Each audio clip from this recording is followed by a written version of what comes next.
Jumpa lagi dengan kami Anabel Politik. Ada kemarin ngasih tahu Anabel lebih baik kepanjangannya menjadi analisa belakang. Analisa belakang ya? Isu-isu rumor politik. Wah, belakang layar maksudnya. Belakang layar. Okay. Biar agak-agak mirip Bocor Halus Tempo. Kawan gitu ya. kita ya kan. Iya. Asik kawan kita. Yang katanya kalau Prabowo menang deg-degan dia katanya. Deg-degan dia. Nah, makanya hari ini kita bahas itu, Bang. Hari ini kita bahas bahwa banyak yang deg-degan. Banyak yang deg-degan tapi karena dua presiden hari ini. Hari ini Presiden Republik Indonesia ada dua. Wah.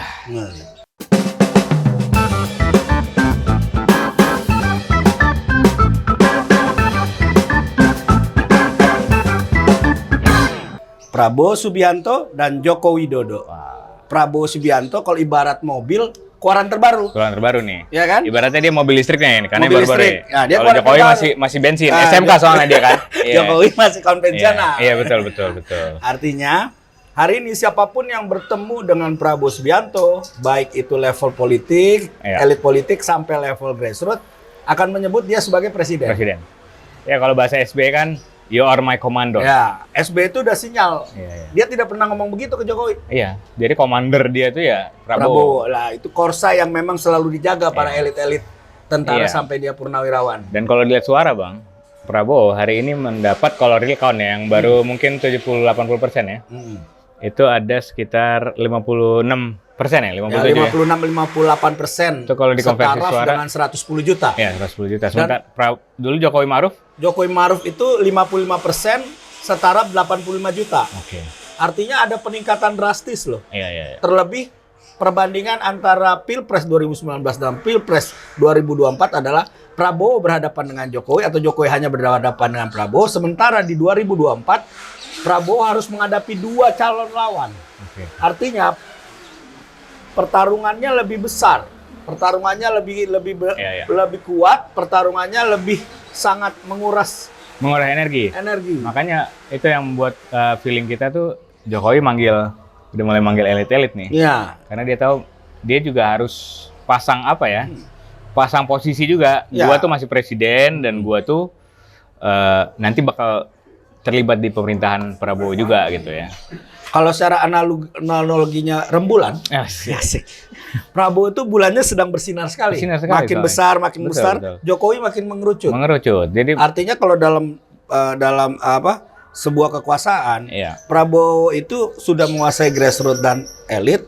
Jokowi yang tersisa adalah elit. Makanya tadi nyambung kenapa dia coba untuk mempertahankannya dari sisi elit. Nah, makanya dipanggil-panggil tuh baru nih. Paloh lah kemarin. Ingin menunjukkan kepada Prabowo bahwa saya masih punya power untuk menggerakkan elit. Biarpun PSI nggak lolos ternyata. Karena memang kemenangannya Prabowo itu bukan karena Jokowi. Nah, itu yang kita kasih tahu juga sekarang. Harus kasih tahu Prabowo menang karena talenta dia. Betul. Dengan mobilisasi Jokowi. Mobilisasinya dia. Plus bansos. Mau gimana? Emang itu kenyataannya kan? Artinya bukan faktor Jokowi yang membuat Prabowo menang. Karena katanya kalaupun Jokowi ada faktornya, itu lebih dari 56 hari ini. Harusnya 80-90%. Atau memang tidak perlu jadi pemilu, aklamasi aja. Kalau kata Bang Fahri, aklamasi 2024. Prabowo menang. Artinya, hari ini ketika kita tanya ke masyarakat bawah, siapa presidenmu? Dia akan menyebut nama Prabowo. Artinya, dari 10 orang yang ditanya jadi presiden, siapa presidenmu hari ini? Mungkin hanya satu yang sebut Jokowi. Itu pun kalau ditanya di Solo, di sekitar rumahnya Jokowi. Nah, itu. Tapi kalau masyarakat umum akan bilang hari ini presidennya adalah Prabowo Subianto. Prabowo. Hampir di seluruh media sosial dia menyebutkan nama Prabowo sebagai presiden. Sampai tanggal 20 ya, penentuannya kan di KPU. Secara de facto, Prabowo itu the real presiden hari ini. Sehingga ketika penentuan menteri-menteri, transisi dan lain-lain, maka Jokowi sebagai presiden jujurnya harus berkoordinasi, harus bicara dengan Prabowo. Karena biar bagaimanapun ini akan menentukan masa pemerintahan 5 tahun mendatang. Termasuk mungkin koalisi yang akan dibentuk. Jadi koalisi katanya gitu ya. Udah mulai hangat banget ini, Bang. Ya, sudah mulai hangat memang. Dan udah beredar kan, bahkan kemarin ternyata posisi Jokowi jadi one team press sama SBY. Kalau itu kita sudah tebak ya. Jokowi tentu mau tetap di istana ya kan. Ya entah mau jadi Watimpres, entah mau jadi nasihatin presiden, Ya. ya atau lowongan apapun yang ada di situ dia akan melamar. Yang penting dia di lingkaran istana, gitu loh. Ya jadi memang mungkin Prabowo butuh jabatan baru, buka lowongan baru. Kan dia pengen buka kementerian baru. Kementerian makan siang gratis ya kan. Berarti Prabowo butuh perlu buka lowongan baru untuk Jokowi. Iya. Ya minimal apa gitu ya kan.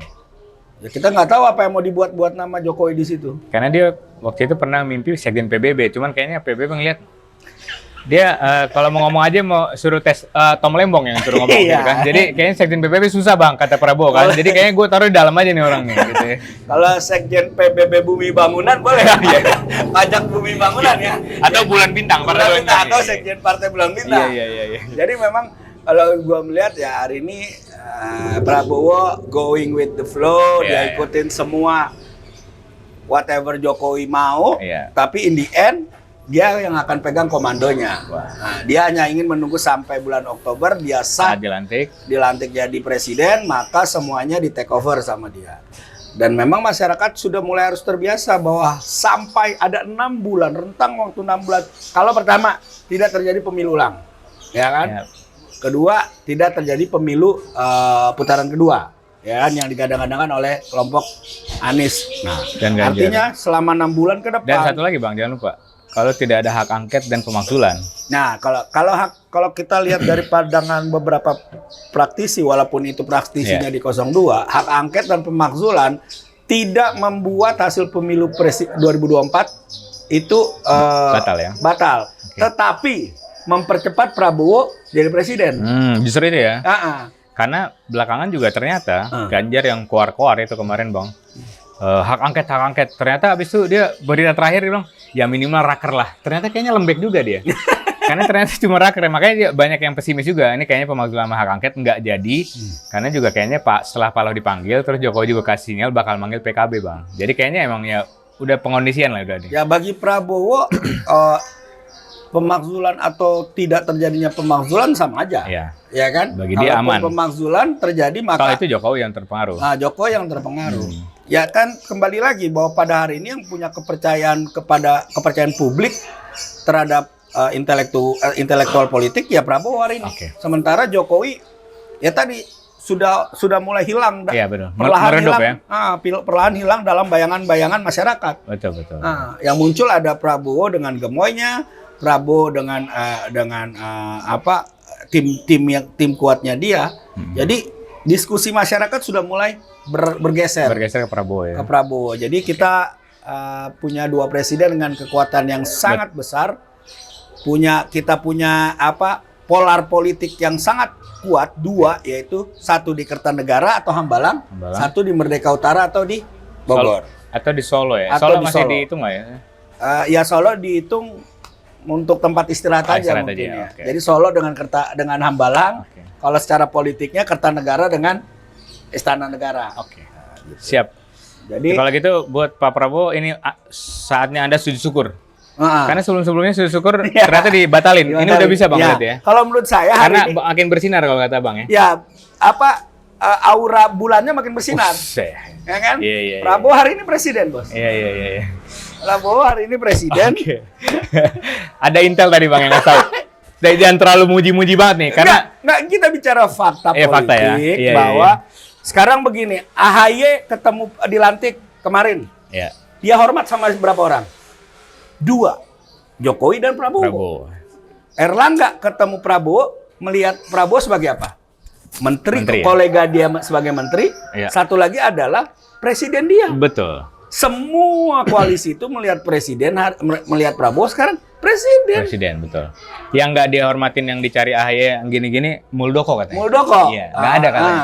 Gue nggak tahu Muldoko nih, lihat Prabowo apa. Itu bang ya, jadi kesimpulannya rakyat udah mulai harus menerima, dan Jokowi juga harus mempersiapkan soft landing karena yang makin bersinar sekarang Prabowo bang. Kalau Jokowi soft landing, ya kita lihat kemampuan dia mengelola elit ya, bukan mengelola publik ya. Iya betul. Elit, karena salah satu yang dia pikir buat soft landing itu, dia nggak bakal mencat menteri PDIP, nggak bakal Sri Mulyani termasuk yang katanya udah nggak nyaman bang. Jadi ini mau soft landing beneran. Jadi elit-elit diamanin aja semua sama dia. Begitu katanya. Jadi guys, kita ini hari ini punya 2 presiden. Itu yang harus kita pikirkan. Betul. Ada 2 kekuatan besar di negeri ini. Oke. Semoga berkah. Sampai jumpa 20 Maret. Sampai jumpa.